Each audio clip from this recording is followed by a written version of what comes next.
It all began with a tooth. The first time I laid eyes on this house, I was being carried in by a strong man. He held me tightly in his arms, but was gentle as he handed me to his daughter, who was teething and needed comforting.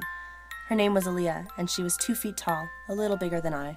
The next tooth crisis happened 7 years and 32 teeth later. Aaliyah was in a panic. One of her teeth was moving, coming loose. Aaliyah sobbed and sobbed. She didn't want to lose all of her teeth and become ugly like that old lady down the street. I can remember Aaliyah's father coming to comfort her. He sat us down on his lap and held us close. It was then that he told us the most fantastic, wonderful story about a little mouse who runs between all the houses of all the children in the world searching for teeth. When he finds a tooth under the pillow of a child, he exchanges it for delicious chocolate. What's more, the whiter the tooth, the more chocolate. Weeks ticked by, but Aaliyah's tooth refused to fall. Enough was enough! Aaliyah wrapped a string around her tooth and handed me the other end. She closed her eyes and whispered that she wanted me to pull as hard as I could. She took a deep breath and yelled, "Pull now!" I had to shut my own eyes, but I did it. I pulled that stubborn tooth right to the floor. 31 teeth left. The following morning, we woke up to a mountain of chocolate under our pillow. We were so happy, we ate every single piece.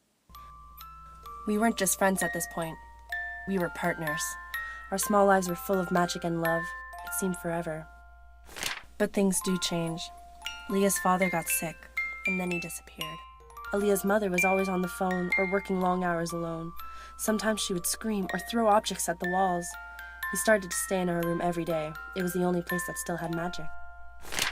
30 teeth left. This time, it fell on its own after a couple of days. We placed it under the pillow like before. The following morning, we woke up excited, ready for another mountain of chocolate. But there was nothing. Aaliyah was confused. She kept asking herself what she had done wrong. Why wasn't the mouse making a second visit? Aaliyah and I came up with a plan. That night, we would stay awake and wait for the mouse.